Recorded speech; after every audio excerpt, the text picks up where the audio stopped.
আপনার কাছ থেকে আনারকলি নিছি, আনারকলি নেওয়ার সাথে সাথে আমি আপনাকে বললাম 500 টাকা ভাঙতি নাই, 500 টাকা আপনি দিবেন।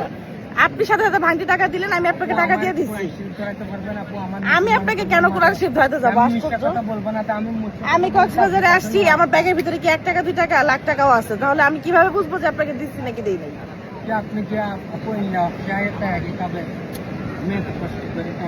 আরে আশ্চর্য রে ভাই রে,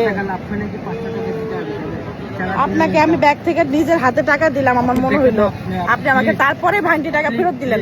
পৃথিবীতে কেউ টাকা পাওয়ার আগে টাকা ফেরত দেয় না, এটা সবচেয়ে বড় কথা। আপনি টাকা পেয়ে আমাকে টাকা ফেরত দিচ্ছেন, এখন বলতেছেন আপনি টাকা নেন নাই। না আপু, আমার ভুল হয়েছে, টাকাটা আমি নিই আপু। দেখেন না আপু, লিস্ট করে হয়েছে আপু, আমার আজকে সালাম উঠে না আপু, এসিআর থেকে এসিআরে গেছি, না হলে আপু আমি কষ্ট করে আমি এটা কোনো ব্যবহার হলো আপনার? টাকা দিছি না, তুমি কি দেখছো টাকা দিতে? তুমি দেখছো? ওকে ভিডিও করছে আপু, ওকে ভিডিও করছে আপনাদের আনারকলি কাছে না, আপনি পুরো ভিডিও করে এই এক আনারকলি নিয়ে তো কাহিনী রে আল্লাহ, বিখ্যাত আনারকলি। হ্যাঁ কই আমি টাকা দিই নাই, আমি টাকা দিছি। হ্যাঁ টাকা দিতে আমি যদি কাই থাকি আপু, আমি মরিলে গিয়া লাগবে আপু। না না আমার সালাম উঠে না, নইলে দেখেন না আপু, এই কক্সবাজারে আইসা হাজারো মানুষ আছে যারা কিনা কি বলে আমরা বুঝতেও পারি না, মাঝে মাঝে অবাক লাগে বিষয়টা।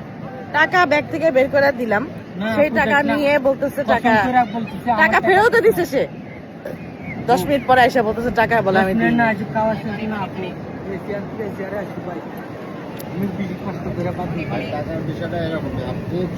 আপনি যখন চলে গেছেন তখন এই টাকা আর আপনাকে কেউ ফেরত দিবে না। টাকা খুব ভয়ঙ্কর জিনিস, টাকা নিয়ে কোনোদিন মানুষ কোনো ইয়া করে না।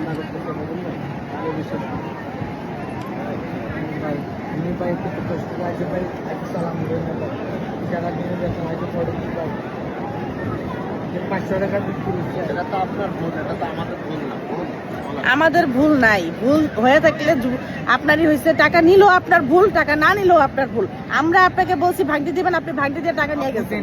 না দিলে আপু আপনার কাছে আপু বলেন না আপু, আর আপনি কি বলতেছেন আপনার টাকা নেন নাই? না আপু, আমি আমার প্রাচীর ধরে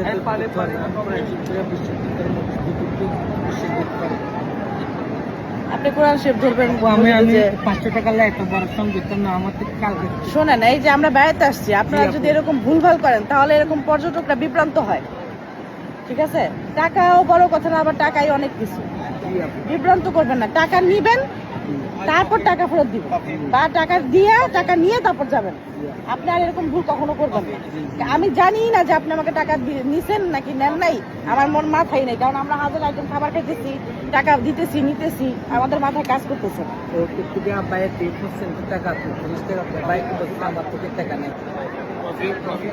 এরপর থেকে এরকম কাজ আর কখনো করবেন না।